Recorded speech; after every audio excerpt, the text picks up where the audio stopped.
Welcome back. It's one of those days you just want a big bowl of warmth to eat. Now what if I told you those deep warm flavours can come from a pint of black gold?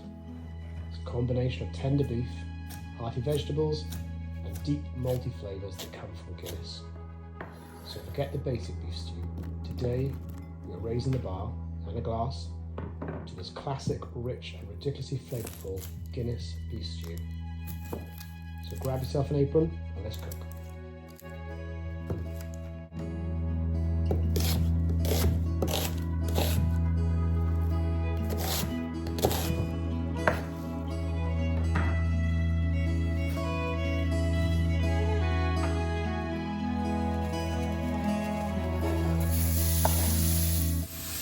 I'm just browning off the meat here, and some people ask, why do you brown the beef off? There's two reasons. First of all, when you brown it off, you ensure that shape is kept whilst you cook. The second reason, a bit more scientific, is called the Maillard effect or reaction. And when you brown the edges of the meat, the sugars caramelise and hundreds of flavours develop during that process. New compounds, it gives the attractive colour to food as well, and it gives that sort of roasted aroma, and like I say, a whole bunch of taste buds that are lit up with it as well. So there's a few good reasons for it.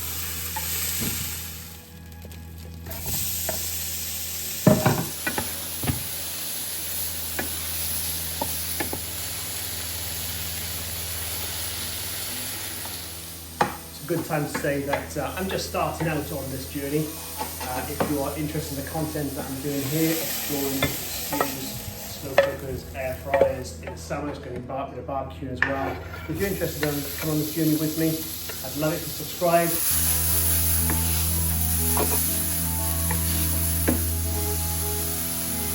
So I've added some lardons here. You can also use streaky bacon.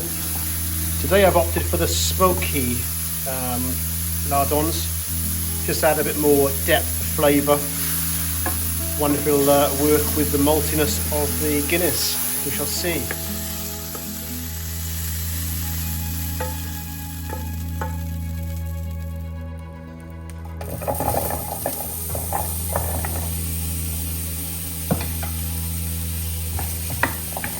Just add the vegetable in batches just to help brown them off a bit as well.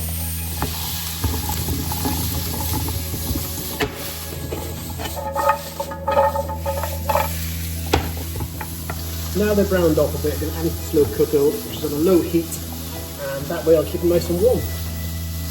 Now the tricky bit is trying to get the juices back into the pan from here.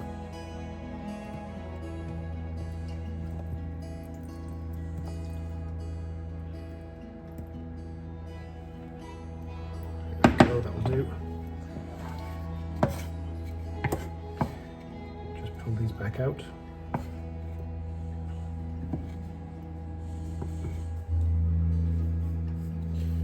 Test my skills.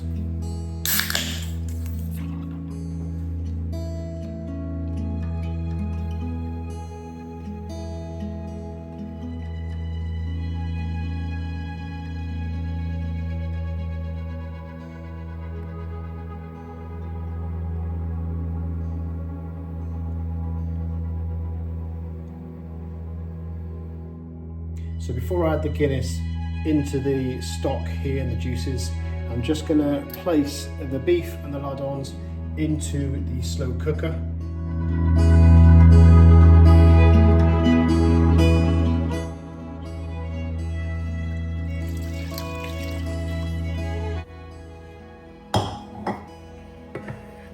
Just going to leave that warm through, and I'm just going to add some hot water to some beef stock and get that in there as well.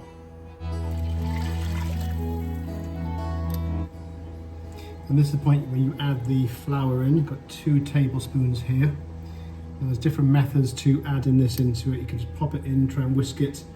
You could do it from adding small amounts of liquid to this, make it into a paste, and then get it in there.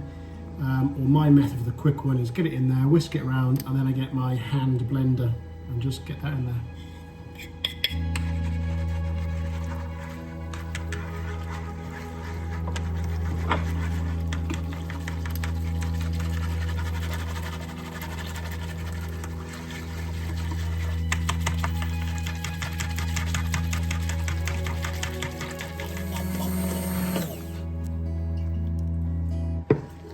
Now it's starting to thicken, alcohol is burning off, and then you can go ahead and add your herbs.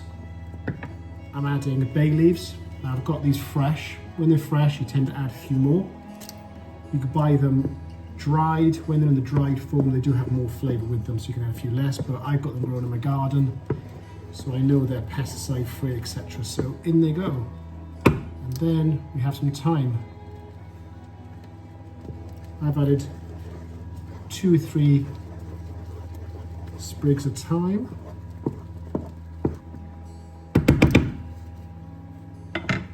And then season with pepper.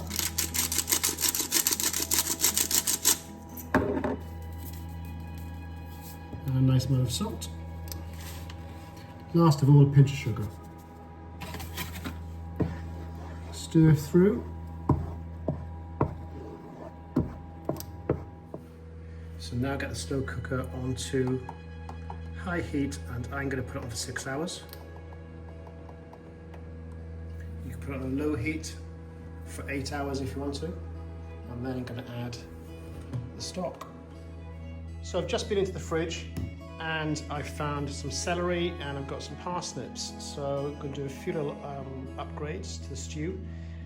Irish stew often does have celery, and parsnips have been known to pop in them as well. So yeah, why not? Add some more flavour, a bit more depth.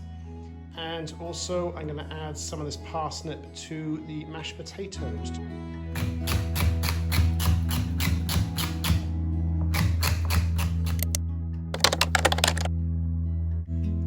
So I have all the potatoes peeled.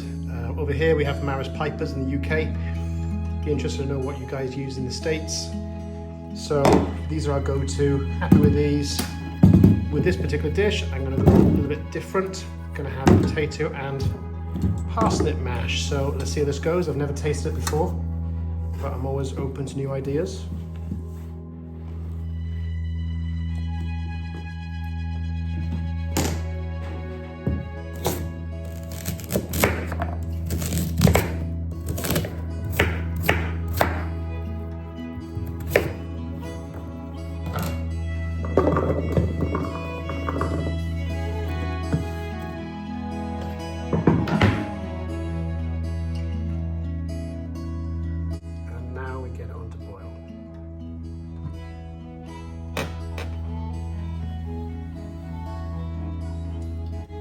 So 6 hours later, just got home, and this tastes amazing.